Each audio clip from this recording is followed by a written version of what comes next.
The border area of the Bryansk region has felt the consequences of the war that the Kremlin has unleashed against Ukraine.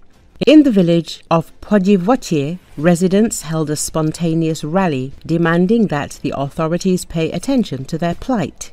Podyvotye, which is located just a couple of kilometers from Ukraine, has effectively become a war zone. The village is heavily damaged. Russian authorities have abandoned the locals, providing them with no assistance. 1.5 kilometers from us and already Ukraine. How can we live here? 7 houses burned down. The store burned down. Where can we go for bread? Are we homeless? Where is the government? Where is it looking? Help! Save us! The residents of Putin are indignant. They noted that public transport has stopped going to the village, and taxis have raised their prices due to the risks. The Bryansk authorities and the Kremlin have remained silent in response to all requests for evacuation. Recall, Ukraine appears to be ramping up its cross-border assaults and efforts to penetrate Russian territory as ground fighting continues without pause on both sides, despite efforts by the US to negotiate peace.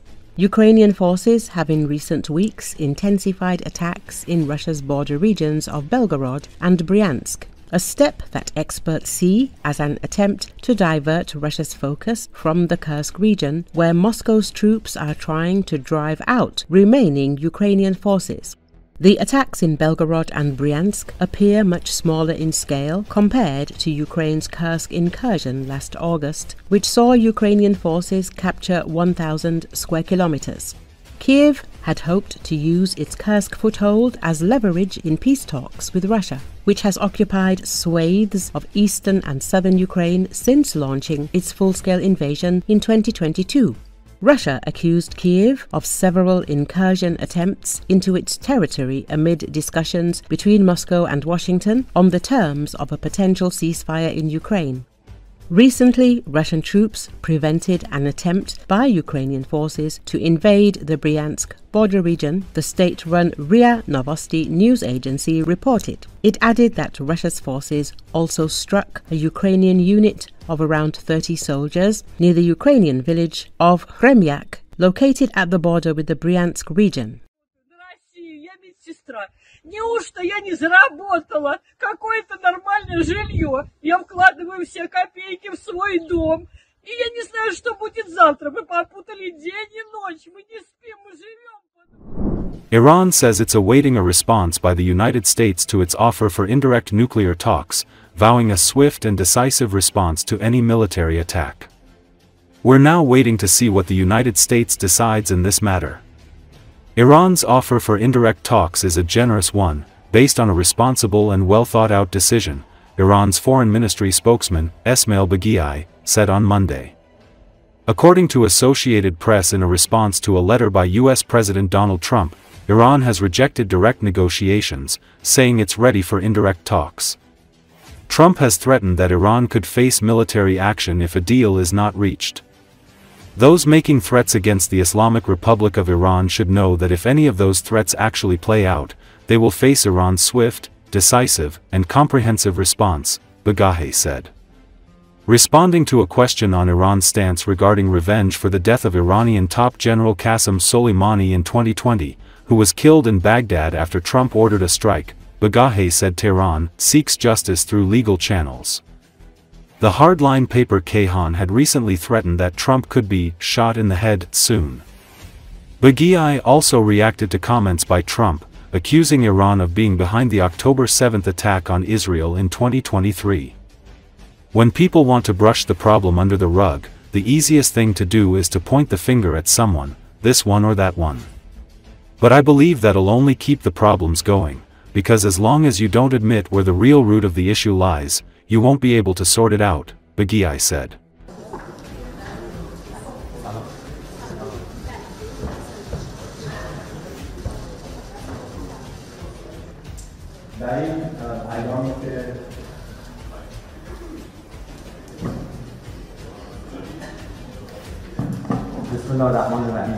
تهدیدهایی که علیه جمهوری اسلامی ایران صورت میگیره باید بدونن که این تهدیدها در صورتی که تحقق پیدا بکنه قطعاً با پاسخ سریع، فوری و همه جانبه جمهوری اسلامی ایران مواجه خواهد شد. بنابراین من خیلی جمهوری اسلامی ایران به عنوان یک کشور مسئول، به عنوان یک کشور تابع قانون و حقوق بین الملل همیشه اعلام کرده که اجرای عدالت رو از مجرای حقوقی، از مجاری حقوقی داخلی و بین المللی پیگیری خواهد کرد. و همکاران گرامی سلام عرض می‌کنم، سال نو رو هم تبریک میگم. ما منتظر تصمیم آمریکا هستیم در این خصوص. پیشنهاد جمهوری اسلامی ایران برای مذاکره غیر مستقیم یک پیشنهاد سخاوتمندانه و مبتنی بر یک تصمیم مسئولانه و خردمندانه با عنایت به سوابق این موضوع و با در نظر گرفتن روندهای مرتبط با موضوع هسته‌ای و مذاکرات در یک دهه گذشته بوده. حتی کار به جایی رسیده که آمبولانس‌ها و چادر آوارگان رو هم هدف قرار در سالهای اخیر و البته قبل از اون عمان این نقش رو به خوبی ایفا کرده. بنابراین فکر میکنم که در صورتی که چنین روندی شکل بگیره عمان یکی از نامزدهای اصلی برای این کار خواهد بود. ما در این مدت شاهد ادامه جنایات رژیم. برای اینکه صورت مسئله رو پاک کنن راحت ترین کار این هست که انگشت اتهام رو به سمت این یا اون دراز بکنند و فکر میکنم این صرفاً باعث تداوم مشکلات خواهد شد، به خاطر اینکه مادامی که شما نپذیرید مشکل واقعی، ریشه مشکل از کجاست، در حل اون ناکام خواهید موند.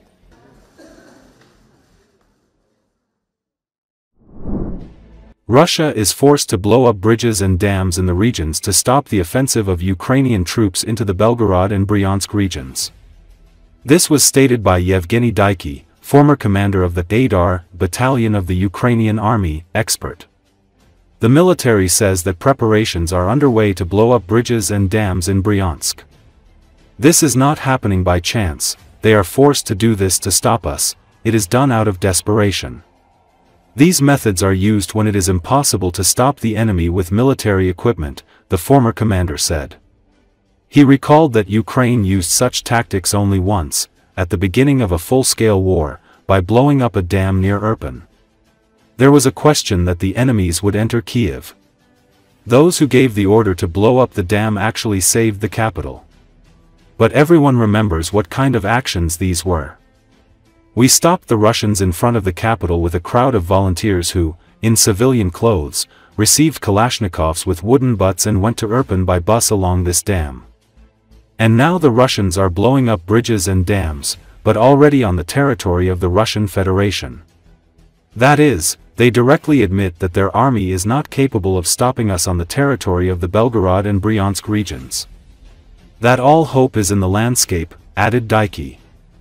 Ukraine ISO destroys bridges in Russian territory. Recently, Ukrainian Air Force Sukhoi Su-27 fighters, modified to Lob American and French-made precision glide bombs, are blowing up bridges in western Russia. Dropping bridges over the Siversky Donets River and other waterways in Belgorod and Kursk could be the key to this effort.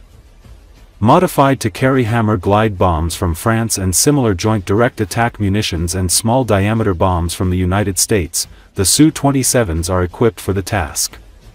But flying close enough to western Russia to target its bridges is dangerous even for the speedy, maneuverable Su-27s.